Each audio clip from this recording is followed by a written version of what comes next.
Hi students, good morning to all of you. Myself is Manjeet Singh and welcome in my YouTube channel Target Study Point. So today I want to discuss about shear force diagram and bending moment diagram in strength of material और structures mechanics. तो students आज मैं आप लोग को बताने वाला हूँ shear force डायग्राम और बेंडिंग मूवमेंट डायग्राम के क्वेश्चन कैसे सॉल्व करते हैं। तो आज इस चैप्टर का सबसे पहला क्वेश्चन है। इससे पहले मैंने कॉन्सेप्ट पूरा बता दिया है, बीम, लोड, सपोर्ट्स के बारे में पूरा सब कुछ कॉन्सेप्ट आपको बता चुका हूँ इससे प्रीवियस लेक्चर में। तो हम लोग इस लेक्चर में जो है क्वेश्चन सॉल्व करने वाले हैं एसएफडी और बीएमडी के, यानी सबसे पहले बेसिक क्वेश्चन से स्टार्ट करेंगे।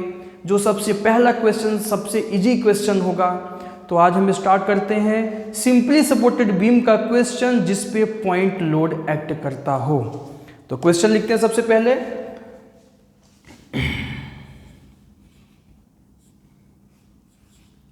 ड्रा एसएफडी एंड बीएमडी या shear force diagram and bending movement diagram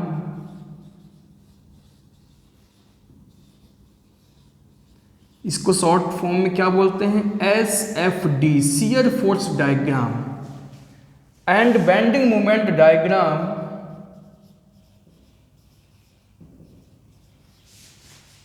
bending movement diagram इसको बोलते हैं BMD फ्रॉम फॉलोइंग फिगर। यानी क्वेश्चन में ही फिगर दिया गया है, ठीक है। हिंदी में लिखने की कोई आवश्यकता नहीं है। नीचे दिए गए चित्र से शियर फोर्स डायग्राम और बेंडिंग मूवमेंट डायग्राम आपको बनाना है। शियर फोर्स डायग्राम को हिंदी में बोलते हैं, या मैं पूरा क्वेश्चन ही लिख देता हूं। दिए गए चित्र से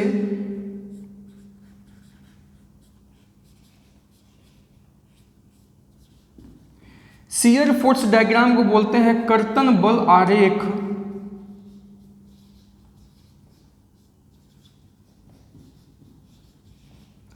बेंडिंग मूवमेंट डायग्राम को बोलते हैं नमन आघूर्ण आरेख बनाइए।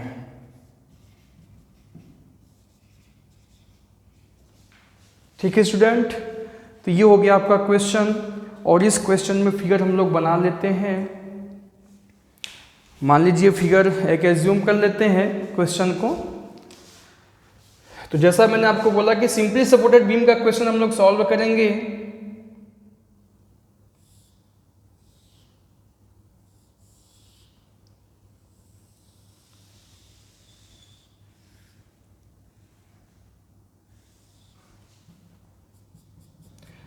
ये आपका बीम हो गया,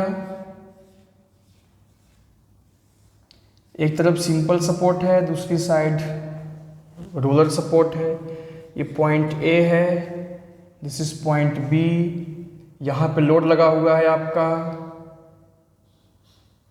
10 किलो न्यूटन और यहां पे लोड लगा हुआ है 20 किलो न्यूटन। लेंथ दिया गया है, ये आपका दिया गया है 5 मीटर और ये दिया गया है 8 मीटर। यहां दिया है 5 मीटर, 5 मीटर, ठीक है। तो देखिए ये जो बीम है आपका, इसका टोटल लंबाई 18 मीटर है। 5 मीटर यहां से लेके यहां तक है, यानी इस ए पॉइंट से 10 किलो न्यूटन का जो फोर्स लगा हुआ है, इसके बीच का जो डिस्टेंस है वो 5 मीटर है। ये 20 किलो न्यूटन का लोड लगा हुआ है। इस 10 किलो न्यूटन वाले लोड से डिस्टेंस 8 मीटर है और यहाँ बी पॉइंट से ये डिस्टेंस दिया गया है 5 मीटर। तो हमें एसएफडी और बीएमडी बनाना है। तो देखिए मैं आपको बता दूं कि सबसे पहले शियर फोर्स डायग्राम और बेंडिंग मूवमेंट डायग्राम बनाने से पहले सबसे पहले हम रिएक्शन निकालते हैं reaction of point A and reaction of point B, यानी हमें सबसे पहले रिएक्शन निकालना है। और इससे पहले रिएक्शन निकालना आप लोग को अप्लाइड मैकेनिक्स में आप लोगों ने ऑलरेडी पढ़ चुके हैं पहले से ही, फिर भी मैं आपको यहाँ से बता दूं, यहाँ पे जो रिएक्शन होगा वर्टिकल डायरेक्शन में होगा, इसका वैल्यू R से होता है रिएक्शन, A से होता है at A point. Reaction at point A and reaction at point B, RA और RB। तो सबसे पहले हम क्या निकालेंगे, RA और RB निकालेंगे।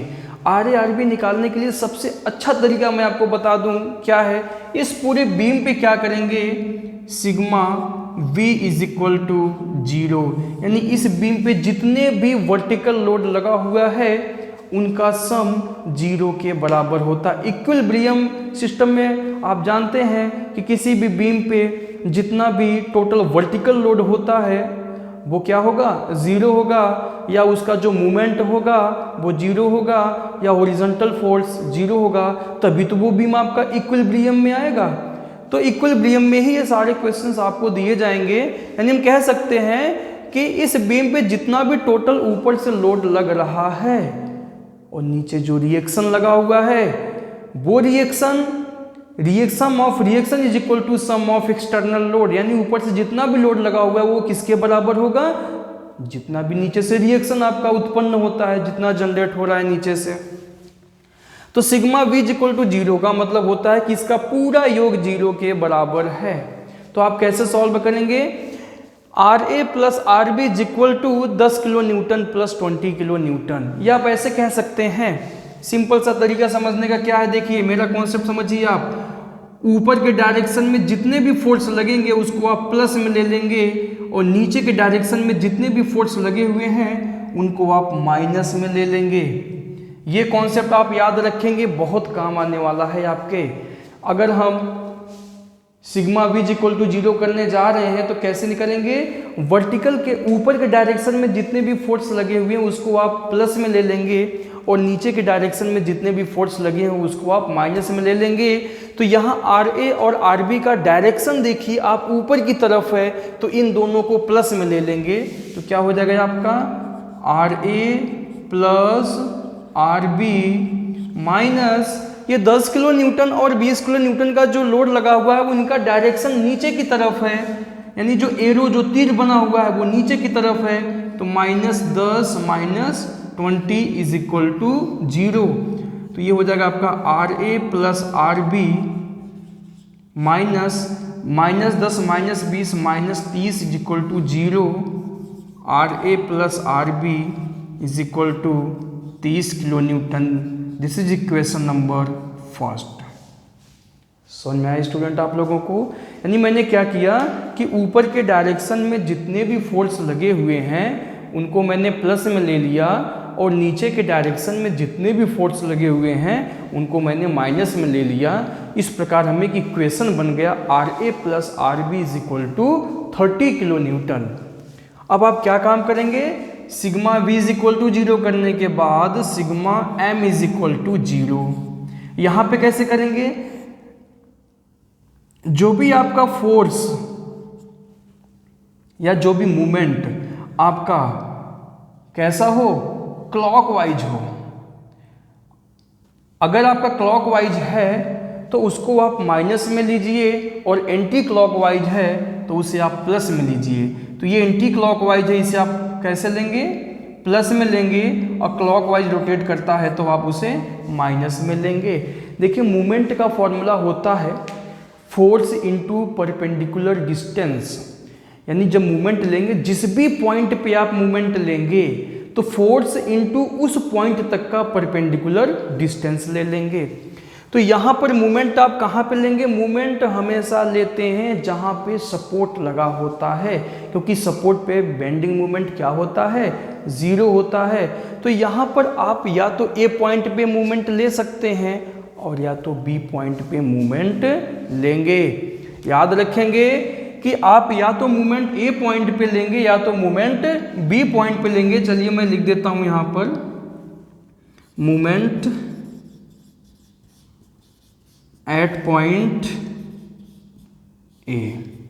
ए बिंदु पे बेंडिंग मूवमेंट लेने पर। अब क्या हो जाएगा देखिए, movement is equal to force into perpendicular distance. कहाँ तक डिस्टेंस लेंगे? फोर्स से जहाँ पे मूवमेंट ले रहे हो। तो मूवमेंट कहाँ पे ले रहे हैं आप? ए पॉइंट पे ले रहे हैं। तो कैसे लेंगे? पूरे बीम की बात करते हैं हम। तो ये फोर्स है आर बी इंटू यहाँ से लेके और जहाँ पे मूवमेंट लिए हैं यहाँ तक का डिस्टेंस लेंगे। यही तो होता है bending movement. R B into यहाँ से लेके यहाँ तक का डिस्टेंस। इसका डायरेक्शन क्या आएगा? अब ऊपर की तरफ डायरेक्शन है ना, तो ऐसे रोटेट करेगा ये। कैसे? Anti clockwise. कैसे रोटेट करेगा? Anti clockwise. तो प्लस में ले लेंगे आप। तो आर बी इंटू डिस्टेंस कितना है इस फोर्स से यहाँ तक? 5 8 13 5 18 18। ये बात समझ में आई? देखिए, फोर्स इंटू परपेंडिकुलर डिस्टेंस। आपको सभी फोर्स को लेके चलना है, इंटू डिस्टेंस लेना है कहाँ तक? ए पॉइंट तक। क्यों? क्योंकि ए पॉइंट पे हमने मूवमेंट लिया हुआ है। अब दूसरे फोर्स की बात करते हैं, 20 किलो न्यूटन का। देखिए, तो 20 किलो न्यूटन का कैसे रोटेट करेगा ये देखिए। जब ए पॉइंट पे मूवमेंट लेंगे और इसका डायरेक्शन नीचे है, तो ये कैसे आएगा? ये आएगा आपका क्लॉकवाइज। तो क्लॉकवाइज आएगा तो कैसे लेंगे? माइनस में। देखिए यहाँ डायरेक्शन मैंने दे दिया ना आपको, कैसे ले? अब देखो, ऐसा तो है नहीं कि ये 20 किलो न्यूटन का ऐसे रोटेट करेगा, ऊपर नहीं जाएगा। क्यों? क्योंकि इसका डायरेक्शन नीचे है, तो नीचे की तरफ से आएगा। फोर्स क्या करता है कि जिस पॉइंट पे मूवमेंट लेते हैं उसके चारों तरफ रोटेट करता है। इसका डायरेक्शन नीचे की तरफ है। ए पॉइंट पे मूवमेंट लेंगे तो कैसे आएगा? इधर की साइड आएगा। तो 20 किलो न्यूटन इंटू यहाँ से, अब डिस्टेंस यहाँ से लेंगे, 20 इंटू यहाँ से लेके यहाँ तक का डिस्टेंस कितना है? 8 और 5 13, यानी माइनस में -20 इंटू 13। देखिए, फोर्स हो गया 20 और डिस्टेंस कितना हो गया? 13। फिर माइनस में आएगा क्योंकि ये भी 10 किलो न्यूटन का भी ऐसे रोटेट करेगा। 10 into 5, 10 into 5 is equal to 10 क्या है आपका? फोर्स, और 5 क्या है? डिस्टेंस। एक बार फिर से समझिए, मूवमेंट लेते समय आप क्या क्या ध्यान देंगे? पहली बात तो ये है कि उनके डायरेक्शन पे ध्यान देंगे, क्लॉकवाइज है कि एंटी क्लॉकवाइज है। आरबी वाला फोर्स देखिए, आरबी का डायरेक्शन ऊपर है तो ये आपका आएगा एंटी क्लॉकवाइज, जिसे मैंने यहाँ प्लस में ले लिया। और ये दोनों फोर्स देखिए क्लॉकवाइज रोटेट करेगा, इन दोनों को माइनस में ले लिया। और बेंडिंग मोमेंट का फॉर्मूला होता है फोर्स इंटू परपेंडिकुलर डिस्टेंस।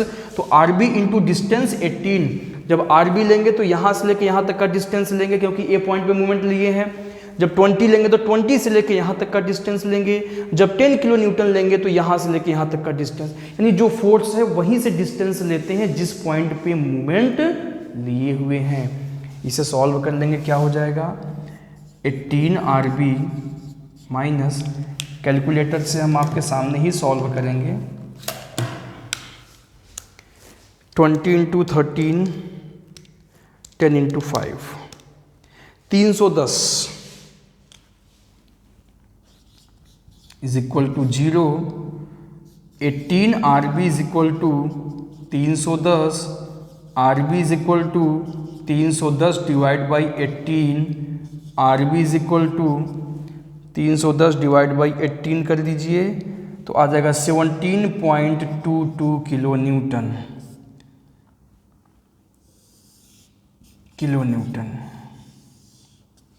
ठीक है, तो यहाँ से आपको RB का वैल्यू आ गया। अब आपको RA का वैल्यू फाइंड आउट करना है, तो RA का वैल्यू फाइंड आउट करने के लिए इस RB का वैल्यू इक्वेशन नंबर फर्स्ट में पुट कर देंगे, तो यहाँ से आपको RA का वैल्यू मिल जाएगा। देखिए यहाँ पे RA प्लस RB का value 17.22 is equal to 30 kilo newton. RA is equal to 30, ये इधर जाएगा तो प्लस में हो जाएगा, plus 17.22, RA is equal to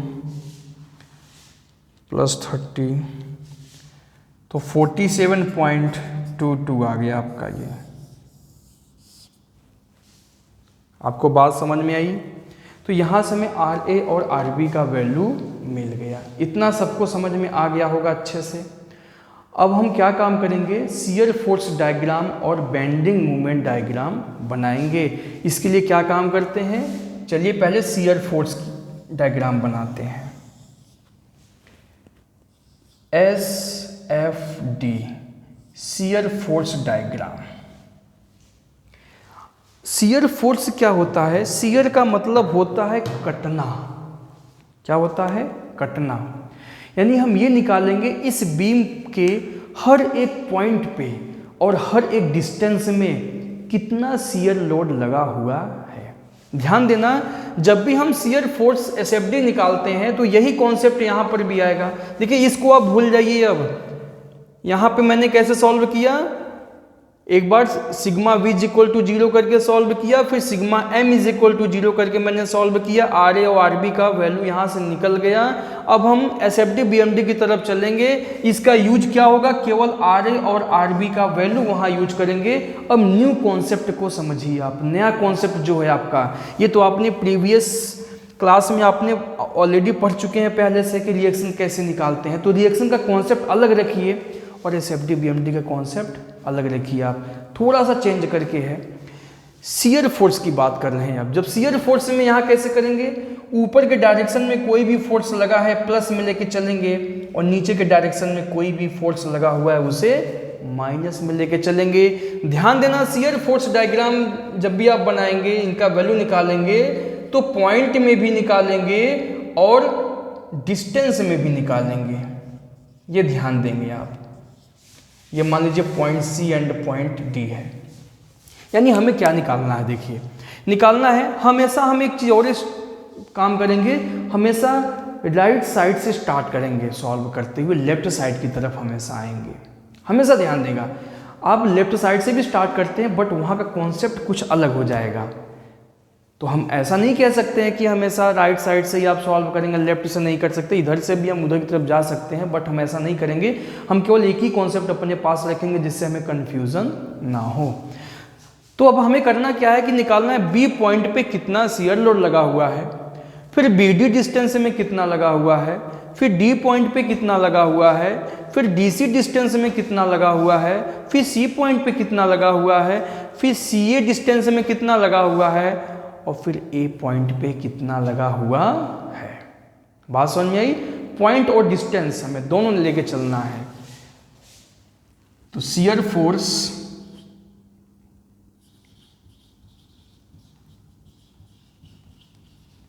eight point B, shear force at point B पे कैसे निकालेंगे? देखिए, अब बी पे देखिए कितना लोड लगा हुआ है। तो बी पे देखिए, बी पॉइंट पे केवल आरबी फोर्स लगा हुआ है। बी पे कितना लगा हुआ है? आरबी लोड लगा हुआ है। तो आरबी लगा हुआ है, आरबी का डायरेक्शन क्या है? प्लस, ऊपर की तरफ है। ऊपर है तो कैसे लेंगे? प्लस में लेके चलेंगे। यानी बी पॉइंट पे केवल आरबी फोर्स लगा हुआ है और आरबी का वैल्यू कितना है? 17.22। प्लस में लेके चलेंगे। क्यों? क्योंकि ये ऊपर की तरफ है तो प्लस में लेके हम चलेंगे। बात समझ में आई? अब देखा जाए यहाँ डिस्टेंस में कोई भी लोड नहीं लगा हुआ है, तो चाहो तो डिस्टेंस में न निकालो, केवल पॉइंट पॉइंट पे निकाल लीजिए। बट हम पूरा कॉन्सेप्ट लेके चल रहे हैं। मान लीजिए किसी क्वेश्चन में यूडीएल लगा हुआ है तो आप तो भूल जाएंगे, केवल पॉइंट पॉइंट पे निकालते हुए सॉल्व कर लोगे और गलत हो जाएगा। इसलिए अभी से प्रैक्टिस कीजिए आप पॉइंट और डिस्टेंस दोनों में लोड निकालने का। और बी के बाद आप निकालेंगे बी डी डिस्टेंस में। तो शियर फोर्स एट डिस्टेंस, अब यहाँ डिस्टेंस शब्द यूज करेंगे, बी डी। अब देखिए बी डी डिस्टेंस, बी और डी के बीच में कोई फोर्स लगा हुआ है? बी और डी के बीच में कोई भी फोर्स नहीं लगा हुआ है। जब नहीं लगा हुआ है तो ऊपर आपने जो लिखा हुआ है वही लिख लेंगे। यहाँ पर भी यूनिट भी साथ में लिखते चलेंगे, किलो न्यूटन। अगर जिस भी डिस्टेंस में कोई भी फोर्स न लगा हो, ऊपर आपने जो सॉल्व किया हुआ है वही आप नीचे लिख लेंगे। अब बी डी डिस्टेंस के बाद हम डी में निकालेंगे shear force at point D. कैसे निकालेंगे? जब सबसे पहले जो आपने सॉल्व किया है उसको लिख लेंगे पहले। इसको तो लिख लेंगे। अब देखिए डी पॉइंट पे कितना लोड लगा हुआ है, तो मैं देख रहा हूँ कि डी पॉइंट पे 20 किलो न्यूटन का लोड लगा हुआ है, और 20 किलो न्यूटन का जो लोड है वो डायरेक्शन क्या है उसका, नीचे की साइड है, नीचे की तरफ है। अगर नीचे की तरफ है तो कैसे लेके चलेंगे, माइनस में लेके चलेंगे, तो -20 kilo newton is equal to कितना हो जाएगा, इसको सॉल्व करेंगे आप, 17.22 -20 इज इक्वल टू 2.78 आ गया आपका, माइनस में 2.78 किलो न्यूटन। ठीक है, अब डी पे निकालने के बाद डीसी डिस्टेंस में आप निकालेंगे shear force at distance DC, जो आपने पहले ऊपर सॉल्व किया उसे लिख लेंगे, -2.78। अब देखो डीसी डिस्टेंस में कोई भी लोड लगा हुआ है, नहीं लगा है, डी और सी के बीच में कोई भी लोड नहीं लगा हुआ है, तो यही लोड आपका माना जाएगा जो आपने ऊपर सॉल्व किया हुआ है। अब डीसी डिस्टेंस के बाद सी पॉइंट पे निकालेंगे shear force at point C. पहले ये वैल्यू आप लिख लेंगे जो आपने ऊपर सॉल्व किया हुआ है। अब देखिए सी पॉइंट पे लोड कितना लगा हुआ है, तो सी पॉइंट पे देखिए 10 किलो न्यूटन का लोड लगा हुआ है, और इसका डायरेक्शन क्या है, नीचे की तरफ है। नीचे की तरफ है तो क्या ले लेंगे, माइनस, तो ये हो जाएगा -12.78 किलो न्यूटन। अब सी पे निकालने के बाद निकालेंगे सी ए डिस्टेंस में कितना है, shear force at distance C ए। तो पहले आप इसे लिख लेंगे जो ऊपर आपने सॉल्व किया हुआ है। अब देखिए सी ए के बीच में कोई लोड लगा हुआ है, तो सी और ए के बीच में कोई भी लोड नहीं लगा हुआ है। जब कोई भी लोड नहीं लगा हुआ है तो ऊपर जो आपने वैल्यू लिखा हुआ है वही वैल्यू आप नीचे लिख देंगे। बात समझ में आई, तो वही मैंने लिख दिया। ठीक है, अब सी ए के बाद हम निकालेंगे ए पॉइंट पे शियर फोर्स एट पॉइंट ए। पहले इसको लिख लेंगे जो आपने लिखा हुआ है, सॉल्व किया है। अब देखो ए पॉइंट पे कितना लोड लगा हुआ है, तो ए पॉइंट पे रिएक्शन आर ए, रिएक्शन लगा हुआ है, और रिएक्शन का डायरेक्शन क्या है, ऊपर की तरफ है, तो प्लस में लेंगे, प्लस आर ए, और आर ए का वैल्यू कितना है, प्लस आर ए का वैल्यू है 17.22, तो ये कितना हो जाएगा आपका,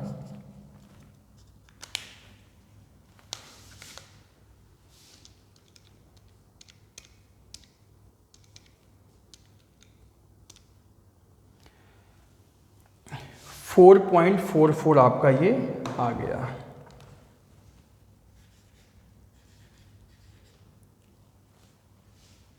बात समझ में आई आपको। अब एक चीज़ आप और ध्यान देंगे, यहाँ पे जो मैंने सॉल्व किया था 17.22 समथिंग आ गया था, समथिंग के वजह से ना कुछ न कुछ यहाँ पे चेंजिंग हो गया है, कुछ न कुछ आपका यहाँ पे चेंजिंग आ गया है। 4.44 आपका आ गया ये। ठीक है, आर ए का वैल्यू 17.22।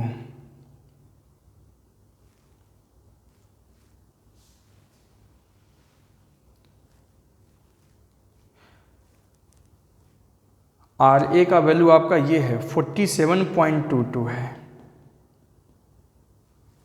यहाँ हम लोग एक चीज़ गलत किए हैं, 30 किलो न्यूटन ये आएगा माइनस में हो जाएगा आपका -17.22, तो ये कितना हो जाएगा 13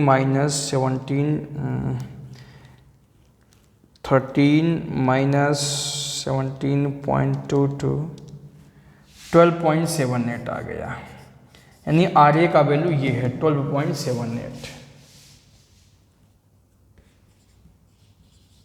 ये कितना हो जाएगा, अगर लास्ट में आपका जीरो नहीं आता है तो ये समझ लीजिए कि आपके कैलकुलेशन में कोई न कोई मिस्टेक आपने यहाँ पे किया हुआ है। हमेशा लास्ट में 0 ही आएगा। इस बात को आप बहुत ध्यान देना। जैसे मैंने यहाँ पे 4.44 मेरा आ गया था, तो मैं समझ गया कि कहीं ना कहीं मैंने कैलकुलेशन गलत किया हुआ है, तो आप इस चीज़ को चेक कर लेंगे, राइट। तो लास्ट में आपका ए पॉइंट पे शियर फोर्स कितना आएगा, 0। ये आपका शियर फोर्स कंप्लीट हो गया, ये आपका शियर फोर्स कंप्लीट हो गया। और शियर फोर्स डायग्राम आप बगल में बना दीजिए। ध्यान दीजिए, जब भी आप इसका शियर फोर्स डायग्राम बनाएंगे जस्ट बगल में बनाएंगे। कैसे बनाएंगे वो देखिए आप। एक ऐसे लाइन ड्रॉ कर लेंगे हर एक पॉइंट से, डॉटेड लाइन एक बना लेंगे ऐसे, इस तरीके से आप, ठीक है। AC है आपका, ओके। तो ये हो गया neutral axis AC, A', C' लगा दीजिए। अब जो वैल्यू प्लस में आया हुआ है तो आप ऊपर की तरफ ड्रॉ करेंगे, और माइनस में आया हुआ है तो नीचे की तरफ ड्रॉ करेंगे। ध्यान से देखेंगे कैसे हम सॉल्व करेंगे। बी पे कितना आया हुआ है देखिए, 17.22 प्लस में है, तो प्लस का मतलब है ऊपर जाएंगे। यहाँ से 17.22 मीटर का डिस्टेंस हम ऊपर जाएंगे। ये हो गया आपका 17.22 मीटर हम ऊपर जाएंगे, ठीक है। अब यहाँ पे कोई स्केल से आपको नापना नहीं है, बस एक फ्री बॉडी हम बना रहे हैं यहाँ पर अपने से जूम करते हुए, ठीक है। 17.22 यहाँ पर आ गया। अब बी और डी के बीच में कोई फोर्स नहीं है, 17.22 ही रहेगा, तो ये बिल्कुल स्ट्रेट लाइन आएगा, बिल्कुल सीधी लाइन आएगा ऐसे। ध्यान दीजिए, ये सब डिस्टेंस है आपका, इसको डिस्टेंस मान के चलिए आप। है तो फोर्स बट इसको डिस्टेंस में कन्वर्ट करके समझिए इसको आप। ये जो भी डिस्टेंस आया हुआ है, इनका डिस्टेंस इस न्यूट्रल एक्सिस से माना जाएगा। तो न्यूट्रल एक्सिस से देखिए, ये भी 17.22 है, इस पूरे डिस्टेंस में 17.22 है, तो हर एक डिस्टेंस पे क्या होगा, 17.22। अब देखो डी पॉइंट पे कितना आया हुआ है, डी पॉइंट पे आया है -2.78, यानी ये डिस्टेंस न्यूट्रल एक्सिस से होना चाहिए, तो माइनस में है तो नीचे जाएंगे। तो इसको पहले यहां तक तो आएंगे ही आएंगे, यहां तक आ गए। ये मत गलती करना कि -2.7 का माइनस यहां आ जाएंगे, नहीं, माइनस का मतलब है कि न्यूट्रल एक्सिस आपका ये है, इस न्यूट्रल एक्सिस के नीचे माइनस में आना है। तो यहां तक आने के बाद अब यहां से -2.78 आएंगे, यहां पर आ गई है, ये है आपका 2.78, यहाँ पर आ गए। इसको आप मिटा सकते हैं, इसकी कोई ज़रूरत नहीं है आगे, ठीक है, 2.78। अब DC डिस्टेंस में देखिए, DC में भी कोई फोर्स नहीं है, -2.78 है, तो ये स्ट्रेट आएगा, सीधी रेखा आएगा बिल्कुल। माइनस में है ना, तो यहाँ से हर एक पॉइंट पे डिस्टेंस कितना होना चाहिए, 2.78 ही होना चाहिए। ये आ गया, माइनस में था -2.78, तो ये माइनस न्यूट्रल एक्सिस के नीचे माइनस ही तो होता है। अब देखिए सी पॉइंट पे कितना है, तो सी पॉइंट पे मैं देख रहा हूं कि -12.78 है। तो -12.78 डिस्टेंस कहां से लेंगे, माइनस में है तो नीचे ही बनेगा, तो डिस्टेंस हमेशा यहां से मेजरमेंट करेंगे। यहां से आएंगे 12.78, ये 2.78 है, तो लगभग और चले जाएंगे, यहां तक आ गए, ये आ गए। आप इसको मिटा सकते हैं डॉटेड वाली लाइन, ये तो समझने के लिए था बस अपने लिए, ठीक है, एक समझने के लिए होता है सब चीज़ें कि हमें वहीं पे आना है। तो ये डिस्टेंस कितना है आपका, ये है 12.78, यहाँ तक का डिस्टेंस है, ठीक है। यानी डिस्टेंस हमेशा देखिए, हम यहाँ से भी यहीं से मेजरमेंट किए हैं, यहाँ से मेजरमेंट किए हैं, यहाँ से मेजरमेंट, हमेशा न्यूट्रल एक्सिस से ही मेजरमेंट करेंगे। अब CA डिस्टेंस में कितना है, CA डिस्टेंस में कोई लोड नहीं लगा हुआ है, तो -12.78 यही रहेगा, तो स्ट्रेट लाइन आ जाएगा आपका ये। और लास्ट में A पे 0 है, तो A पे आपने इसको मिला दिया। ये कंप्लीट हो गया आपका शियर फोर्स डायग्राम। इसको हैचिंग कर देंगे ऐसे, हैचिंग लाइन से।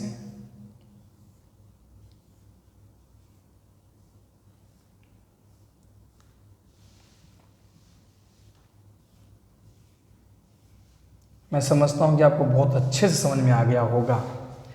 अब देखिए इसके ऊपर जो ऊपर गया वो प्लस में है और नीचे वाला कैसे है, माइनस में है। अगर आपसे यहाँ पे कोई पूछे कि मैक्सिमम शियर फोर्स कितना है, तो आप कह सकते हैं मैक्सिमम शियर फोर्स कितना है, 17.22 किलो न्यूटन। समझ में आई कि नहीं आपको बात? तो चलिए हम यहाँ से कुछ आपको थ्योरी बताता हूँ मैं आपको। देखिए जहाँ पर भी लोड लगा हुआ है, यहाँ लोड लगा हुआ है तो चेंजिंग आया हुआ है कुछ, यहाँ लोड लगा है तो चेंजिंग आया हुआ है, ठीक है। जिस पोर्शन में कोई भी लोड नहीं लगा होता है उस पोर्शन में shear force diagram horizontal line चलता है, स्ट्रेट लाइन चलेगा, बिल्कुल सीधी रेखा चलेगा। देखिए बीडी में कोई भी फोर्स नहीं था तो स्ट्रेट लाइन चला, सीडी में कोई भी नहीं है फोर्स तो सीधी रेखा चला, और एसी में कोई भी नहीं है तो स्ट्रेट, यानी ये हॉरिजॉन्टल स्ट्रेट लाइन चलेगा जिस पोर्शन में कोई भी लोड नहीं लगा होता है। शियर फोर्स डायग्राम के लिए आप ये कॉन्सेप्ट भी याद रखेंगे, अक्सर जेई वगैरह क्वेश्चन में ये सब पूछे जाते हैं। तो ठीक है दोस्तों, मैं समझता हूँ कि आपको बहुत अच्छे से समझ में आ गया होगा शियर फोर्स डायग्राम। अगर ये समझ में आ गया है तो चलिए समझते हैं बेंडिंग मूवमेंट डायग्राम की तरफ। थोड़ा सा चेंजिंग है, ज़्यादा नहीं है। अगर आपको शियर फोर्स डायग्राम समझ में आ गया है तो बेंडिंग मूवमेंट डायग्राम भी आपको बहुत अच्छे से समझ में आ जाएगा। बेंडिंग मूवमेंट डायग्राम, इसका कॉन्सेप्ट क्या है, जो एंटी क्लॉकवाइज आएगा उसे प्लस, क्लॉकवाइज वाले को माइनस। लेकिन बेंडिंग मूवमेंट जब हम निकालते हैं ना तो केवल पॉइंट पे निकालते हैं, क्योंकि मूवमेंट तो केवल पॉइंट पे ही होता है, डिस्टेंस में नहीं निकालते हैं। तो यहाँ पे बेंडिंग मूवमेंट हम जब निकालेंगे तो बी पॉइंट पे निकालेंगे, फिर डी पॉइंट पे निकालेंगे, फिर सी पॉइंट पे निकालेंगे, फिर लास्ट में ए पॉइंट पे निकालेंगे। चारों पॉइंट पे आपको निकालना है बेंडिंग मूवमेंट। चलिए बेंडिंग मूवमेंट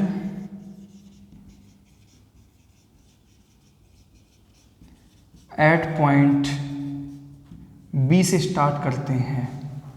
बी पे क्या आएगा, अब देखिए बी पर, बी के इधर कोई भी लोड नहीं लगा हुआ है। आप ध्यान देना, हम उधर से स्टार्ट करते हैं, उसके उधर जो भी लोड लगा होगा बस उसी को तो कंसीडर करते हैं, केवल उसी को ही कंसीडर करना है, बाकी किसी को कंसीडर लेफ्ट वाले को नहीं करना है।